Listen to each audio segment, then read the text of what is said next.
ଗୋପାଳ ଦାସଙ୍କ ଅଜବ ବ୍ୟବହାର ସମସ୍ତଙ୍କୁ ଚକିତ କରିଛି। ମନ୍ତ୍ରୀ ନବ ଦାସଙ୍କୁ ଗୁଳି କରିବା ପରେ ତାଙ୍କ ହାବଭାବ ଯେପରି ରହିଛି, ଏଥିରେ ସାଧାରଣ ଲୋକ ଖାଲି କାହିଁକି ବରଂ ସମ୍ପୂର୍ଣ୍ଣ ଜେଲ୍ କର୍ତ୍ତୃପକ୍ଷ ଏହାକୁ ଦେଖି ତାଜୁବ ହୋଇଯାଇଛନ୍ତି। ଜେଲ୍ ଭିତରେ ଗୋପାଳ କାଳେ ଗୁଣୁ ଗୁଣୁ ହୋଇ ଗୀତ ଗାଉଛନ୍ତି। ଜେଲ୍ର ଚୌଦ୍ୱାର ଜେଲ୍ର ସେଲ୍ ନମ୍ବର 3ରେ ତାଙ୍କୁ ରଖାଯାଇଛି। ସେଠାରେ ମଧ୍ୟ ଗୋପାଳଙ୍କ ବ୍ୟବହାରକୁ ଦେଖି ଜେଲ୍ କର୍ମଚାରୀ ଓ ଅଧିକାରୀମାନେ ଆଶ୍ଚର୍ଯ୍ୟ ହୋଇଯାଇଛନ୍ତି। ସମ୍ପୂର୍ଣ୍ଣ ସ୍ୱାଭାବିକ ମୁଡ୍ରେ ଅଛନ୍ତି ଗୋପାଳ। ଝାରସୁଗୁଡ଼ାରୁ ଚୌଦ୍ୱାର ଜେଲ୍ ସ୍ଥାନାନ୍ତର ବେଳେ ଗୋପାଳ ପୋଲିସ ଗାଡ଼ି ଭିତରେ ମଧ୍ୟ ଗୁଣୁ ଗୁଣୁ ହୋଇ ଗୀତ ଗାଉଥିବାର ସୂଚନା ମିଳିଛି। ଗାଡ଼ି ଚଳାଉଥିବା ଡ୍ରାଇଭର ମଧ୍ୟ ଗୋପାଳଙ୍କ ଏପରି ବ୍ୟବହାର ଦେଖି ଆଶ୍ଚର୍ଯ୍ୟ ହୋଇଯାଇଥିଲେ।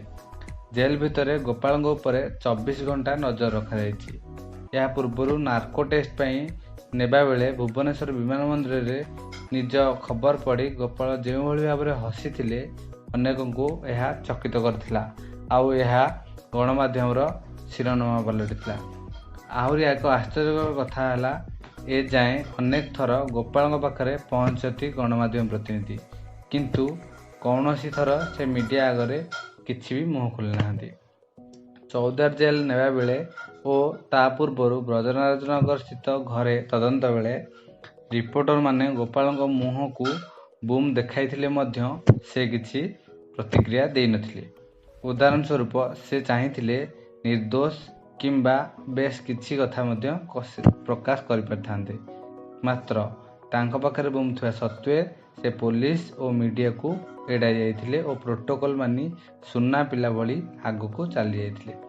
ସାରା ଦେଶରେ ଚହଳ ପକାଇଥିବା ସ୍ୱାସ୍ଥ୍ୟମନ୍ତ୍ରୀଙ୍କ ହତ୍ୟା ଭଳି ସଙ୍ଗୀନ ମାମଲାର ମୁଖ୍ୟ ଅଭିଯୁକ୍ତ ଗୋପାଳଙ୍କ ଏତେ ସହଜ ଓ ସ୍ୱାଭାବିକ ଢଙ୍ଗରେ ଜୀବନଶୈଳୀ ସମସ୍ତଙ୍କୁ ବେଶ୍ ଦ୍ୱନ୍ଦ୍ୱରେ ପକାଇଛି।